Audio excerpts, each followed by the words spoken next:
and gentlemen, good morning and you're most welcome. Today's CME. Today's CME is going to be a special day because today it is an international day for sickle cell. I must start with that. So we are going to start CME in a different fashion. And the different fashion, even before introduction, I would like just someone who feels he can or she can lead us in a morning prayer. Let us stand ourselves and pray. Father, we bless your name and thank you for this beautiful morning. We pray that, Lord, as we gather together to talk about sickle cell, help us in all care management and in all ways. Protect us always in Jesus Christ. We pray. Amen. Okay, my name is Joel, our presenter for today. And with me, I'm blessed to have two other people who are going to present. So I have Mr. Barufu and Maddie. Yes. Okay. This year, our international theme is Hope Through Progress, Advancing Care Globally. So hope is something that you create. You can create hope through your experience. You can create hope through what you see and what you do. But hope is an internal power that each individual develops. You get it? So this year we are going to have this theme, hope through progress. So progress, there is no progress that is stunted. So progress looks at a step forward, step forward. So this one is going to be through advancing care globally. So when we talk about advancing care, we are looking at the care of sickle cell all round. Globally, you know, we are on a global village. That's why I see you guys all having these smart things. So globally, we are looking at the village, the global village. Team, you are most welcome. So this is our theme for this year. Now, to go into this, when we are looking at progress, it means we can look from where we started. Kalangala Center 4 started a sickle cell clinic in March 2015. This clinic started because we had two children who used to visit us from the market side, and those people used to come here with very bad pain, sickle cell crisis. In medical, you call it vaso-occlusive sickle cell crisis, and it was always hurting. However, whenever they came here, we didn't have much we were doing in sickle cell. I remember by that time, I had just been transferred from Ravana to this place. So we used to refer these people to Masaka. Now I want you to imagine, those who know pain, imagine getting a child at 8 or 9 a.m. You give the diclofenac to start and refer the case without pain. When I talk of sickle cell pain, it is genuine pain. It comes because the blood is not reaching a given part, and that part is now crying, I need something, I need the food, I need the oxygen. It's not reaching there, it is blocked. So because of the blockage, those guys would have the pain all through the day. And after the injection we would give, we would refer these people from here to Masaka. Those who remember, we had a very old ferry. You remember that ferry? So that ferry was not even timely. So you could refer a person from here at 8 or 8:30. And he would reach in Chito or Masaka later in the afternoon or in the evening. So you can imagine that type of pain. So our progress starts from there. And by that time, we were having people, whoever joined our clinic, joined it because he came with a result. We didn't have a system of testing. Whether you have sickle cell, you don't have sickle cell, we don't know, as long as you come and say, I am here, I have sickle cell. For us, we could take you in and then we would try to manage. That's how we started the clinic. So from the two children, we have been advancing, we have been progressing. Our care has moved from the 2 people to 100 and plus as of today. In 2018, I had to get a very bad experience. That is the time I had a very dangerous surgery. You don't know how much I feared that surgery. But during my time in the hospital, my mind, even if my body was having pain, my mind were on sickle cell. I spent 3 months reprogramming and resetting myself for sickle cell. Now, it is funny. That time I didn't know. Personally, I didn't know how successful my surgery was going to be in the first place. But my plan was not looking at what was going on at that time. I was looking at how best will I do in sickle cell. So at that time, I tried to get more people to think with me. So we tried to think of a better way of approaching sickle cell, and that is the time I was fully engaging the Duke team with Dr. Stewart in terms of sickle cell. So each time she called me, when I was admitted, we were talking about sickle cell. And it would help me forget my pain, even if it was too much. Then after my treatment, when I came back, that was 2019, then 2020 there. Then we started progressing. Then we moved into looking into things in form of research. How best can we improve sickle cell clinic? And then we got a serious engagement between the Duke University and Kalangala Center for, and then we started on the research and we started progressing. From that time, at where we are today, we are giving our children hydroxyurea, one of the best treatment for sickle cell, the best globally. So when we're talking about care, advancing care globally, we are looking, by the other time we're giving folic acid, we're also giving Fancida, and we were giving any form of treatment according to how the person presented. Today, we have moved to a level, we are also giving hydroxyurea. Now, on hydroxyurea, I would like to tell you the truth. Since we started giving hydroxyurea 2 years ago, we have got hydroxyurea from the government twice. The first month, we got hydroxyurea that covered our children for less than 2 months, but more than 1 month. The second time we got hydroxyurea, we finished it within 1 month.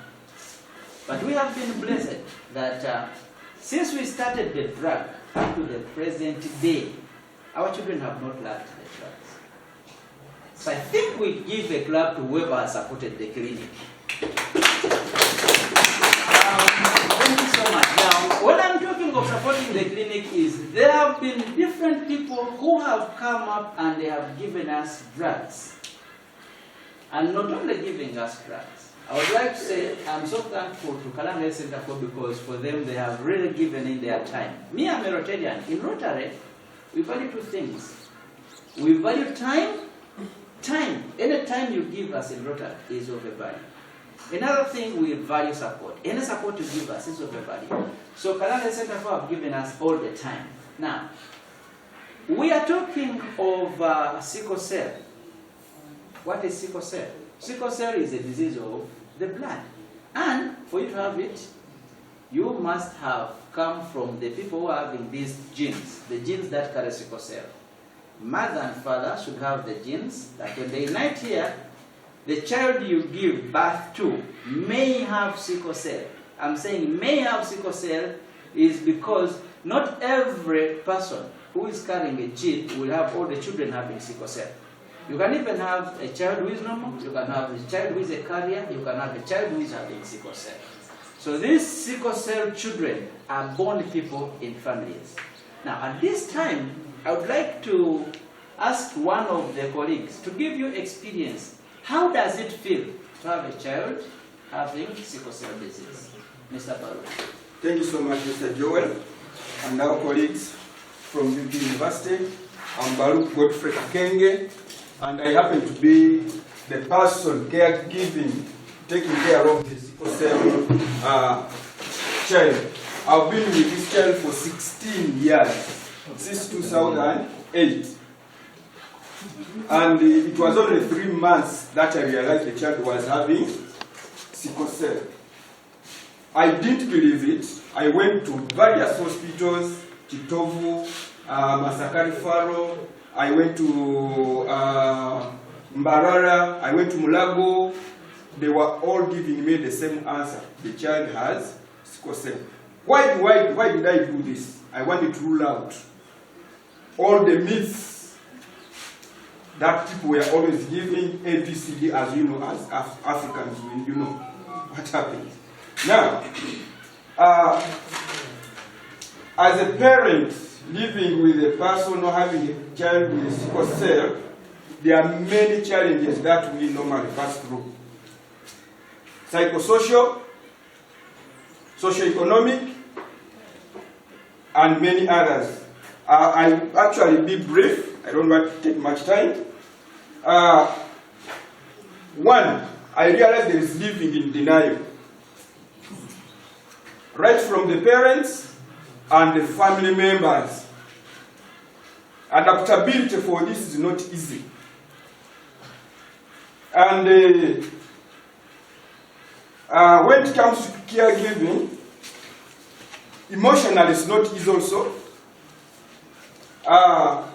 Then the knowledge how to handle a person with sickle cell was also a little bit difficult. And then, as this child gets sick time and again, there is that kind of stress. It becomes stressful. You are doing this, the child is sick. Then you first stop what you are doing and do what the child is suffering from. Then depression. You extremely get depressed every time and again when the child is not okay, is feeling pain. Then when it comes to, as a relationship, the spouses, it also becomes a challenge. Your love is negativated.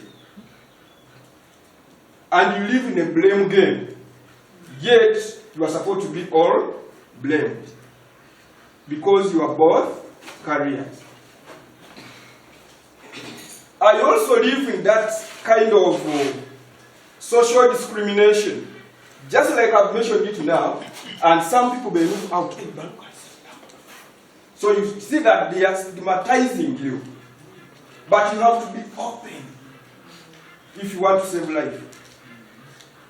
And anxiety and disorder in whatever you're doing.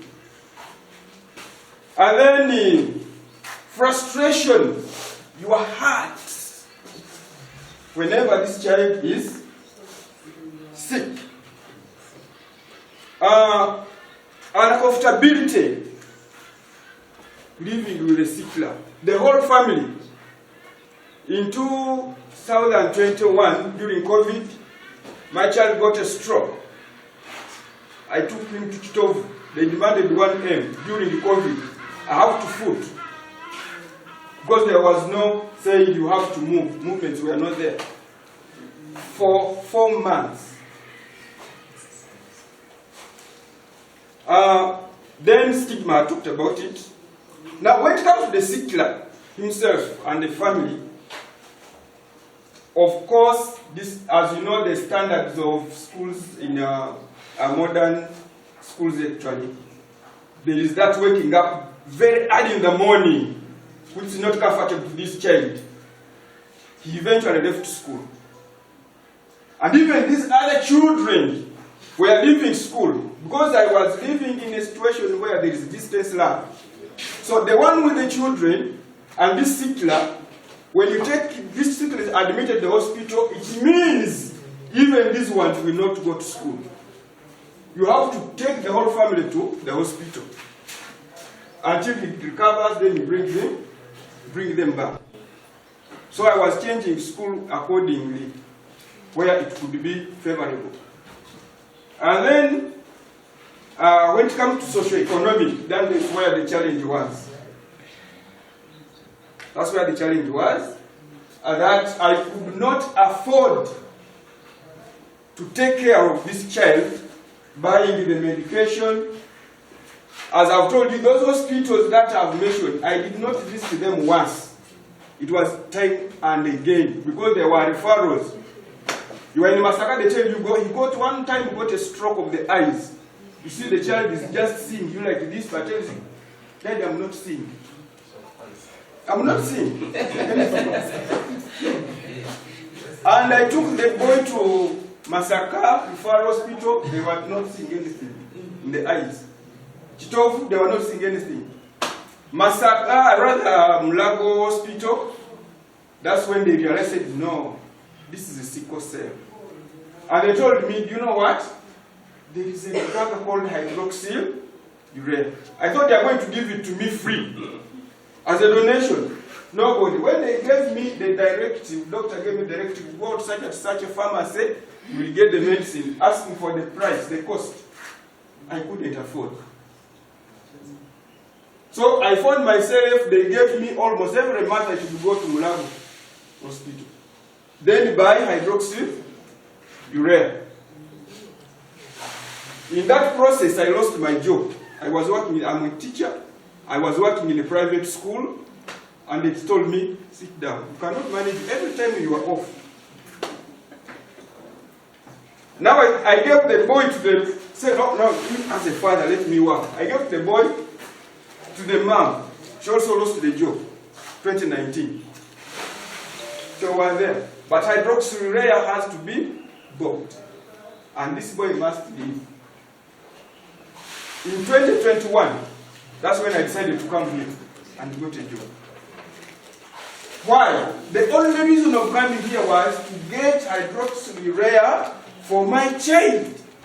That was it. And food for my family. For other developments, for me, those one was out of my mind because I knew I couldn't manage because of the boy. Now, thank God I found Musao Joel. I think you should give him a thunderous clap. Why? When I realized that he was dealing with this sickle cell, I gave him my son. And I was like, by then we had not got hydroxyurea, so I said, Joel, there is hydroxyurea. It works like magic. I've ever bought for my son for a few times, but I left it because it was expensive.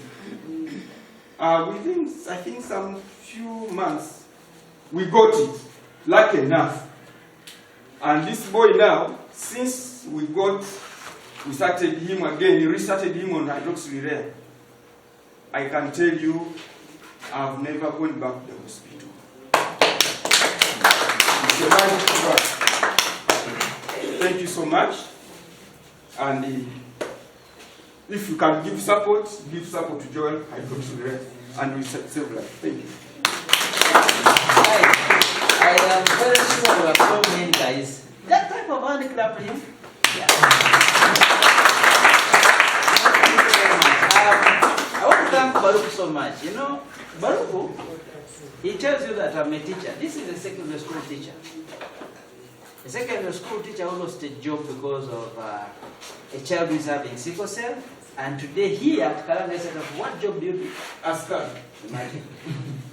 He cannot find a new job as a secondary school teacher because he had a child with sickle cell and today he's an Askar at Kalangala. You know, there are things that are so touching, but they are real. Now, we are saying our theme is hope through progress, advancing care globally. Now, we have seen where we started from. We have seen that these children are born in families and they grow up there, and we have seen that there are challenges in there. But now that we have these children, okay? Now that we have these children, and they are being born in maternity, and they are being born in other places around the world. So what do we do? Maddie, come and have your presentation. Thank you. And thank you so much for your testimony. That was very touching to hear. My name is Maddie, and I'm just going to briefly talk about some newborn screening for sickle cell disease. I'm going to start by talking about the landscape of sickle cell disease in Africa. Uganda is one of 7 countries that has a sickle cell screening program, and that is such a blessing to us because we are going to provide the data that can be used for other countries to adopt our programs, which is why newborn screening is so important. And I work very closely with Carol. You've been an absolute blessing. But newborn screening isn't just for children. It's also for families. I'm sure you've seen many women come in who have not received antenatal care or prenatal care. And so if they don't have those blood tests, how do they know that they have trait for sickle cell, or if they don't? And so when these children are born, yes, we can find if they have sickle cell disease, but we may be able to see that they have trait, and if we can find those traits in those children with sickle cell disease, then we can also inform the parents. And that can give way to better family planning and hopefully reducing the burden of sickle cell disease. But the main goal for newborn screening is to reduce under 5 mortality. Of all the children who have sickle cell disease, or whoever has sickle cell disease in general, it's estimated to be around 400,000 in sub-Saharan Africa. 50% of those people will die under the age of 5. And so when we have robust newborn screening, we are able to find those cases and hopefully give them the medicine that they need. And so us being on an island, we have a very interesting geographical challenge, but the work that we're doing at Kalangala Health Center 4 will hopefully allow us to bring our data into other areas that are isolated geographically and help build up those health systems to better their own newborn screening programs. So thank you for allowing me to speak, and I'm blessed to be working with you guys and celebrating this day. Thank you very much. Can you guys give a big hand down? Okay, now, what you have had is part of what we have so big in sickle cell. Just what you have had has been part of our presentation. Now, today is 19th of June, 2024.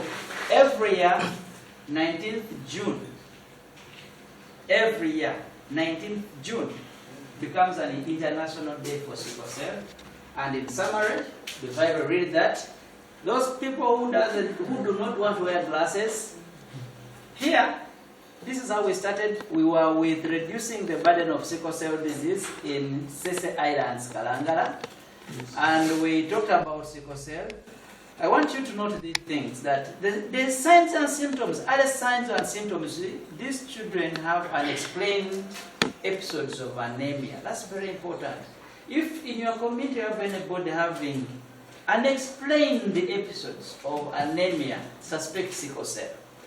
These people, they do not grow like other people. They grow slowly. They grow waiting for others.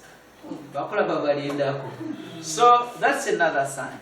Usually they have joint pains, and they have swellings of these small joints in the fingers and even the toes. They swell. So if you have a neighbor, if you know anybody with such, please refer them for the test. They always have yellow eyes. Yellow eyes, but it's not movement. So yellow eyes, yellowing of the eyes. And usually this yellowing persists. There are other things that can cause yellowing of the eyes, but the yellowing persists. Then if you see any of those, please, I suggest you send that person for screening or testing. Now, we can prevent sickle cell disease through what Madi kids have said, early detection. If we can test all these children and then find those people who are sick and we start them on treatment early, we are not going to have many children with stroke. I'll tell you something about stroke as I'm concluding. We are not going to have children with stroke if we do early detection. If we educate the people like the way we are doing it now. So what we are doing is educating each of us.